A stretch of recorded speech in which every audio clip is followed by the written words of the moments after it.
Good day everyone. Today I am going to present the 5 selected items of our final problem set in M215 Calculus with Analytic Geometry. So by the way, I am Kimberly A. Salinas from 3SM. So we need to find the derivative of the following functions. First is the f of x is equals to the natural logarithm of the inverse tangent of 3x. So our f of x is equals to 1 over the arctangent 3x times the derivative of arctangent 3x. So the derivative of arctangent 3x is equals to 1 over 1 plus 3x squared times the derivative of 3x. So we now have 3 over 1 plus 9x squared. So combine the terms, we now have the f of x is equals to 1 over the arctangent of 3x times 3 over 1 plus 9x squared. Simplify, so we now have f of x, f prime of x rather, is equals to 3 over the arctangent of 3x times the quantity of 1 plus 9x squared. So for the next item, we need to find the first and second derivative of the given function.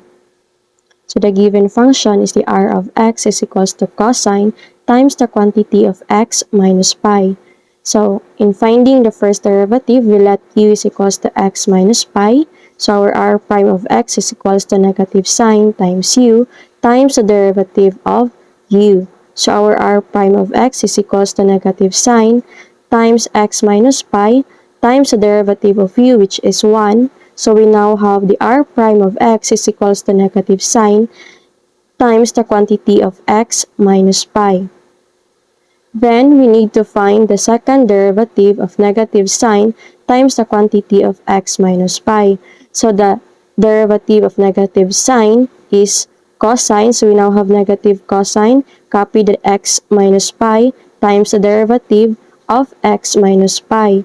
So we now have negative cosine times x minus pi times 1, which is the derivative of x minus pi. So simplify, we now have negative cosine times x minus pi. So the second derivative of negative sine times x minus pi is equals to negative cosine times x minus pi.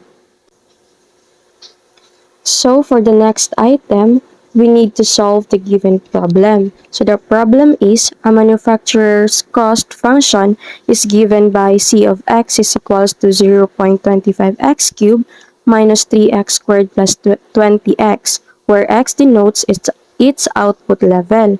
Production is increasing at the rate of 5 per month. So if the current output level is 50, how fast is the cost increasing? So first, we identify the function c of x is equals to 0.25x cubed minus 3x squared plus 20x, which is mo na siyang given. Then, we need to find its first derivative. So, derive each term. So, we got 0.75x squared minus 6x plus 20.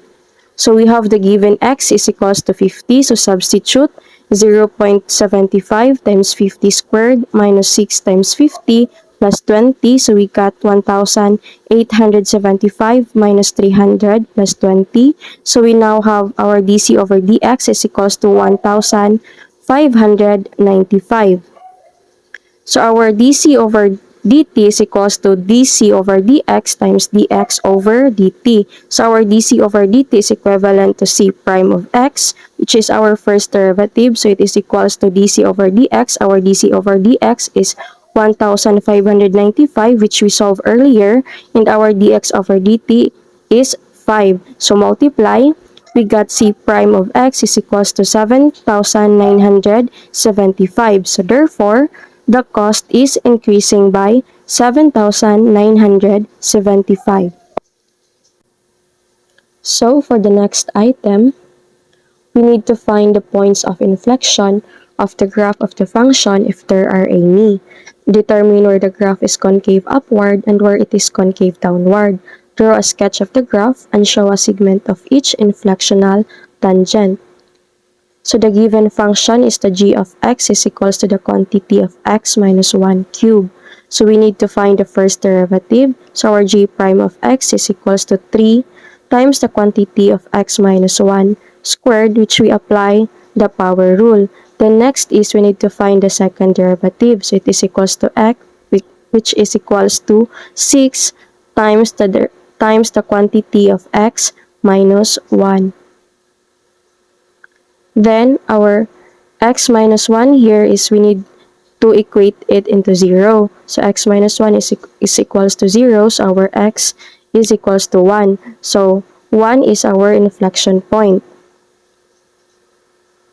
So for x is less than 1, it is concave downward. And for x is greater than 1, it is concave upward.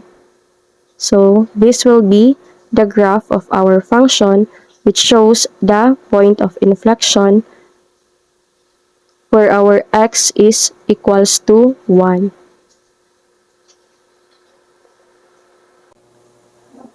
So we have to evaluate the following indefinite integrals. Integral of the cube root of x with respect to x. So this can be rewritten as the integral of x raised to 1 over 3 with respect to x. Then apply the power rule for integration. So we add 1 to the exponent and divide by the new exponent. So the result will be x raised to 1 over 3 plus 1 all over 1 over 3 plus 1 plus the constant of the integration, which is the c. Then simplify the exponent, x raised to 4 over 3 all over 4 over 3 plus c. So dividing by 4 over 3 is the same as multiplying its reciprocal 3 over 4. So we now have the result 3 over 4 x raised to the power of 4 over 3 plus c.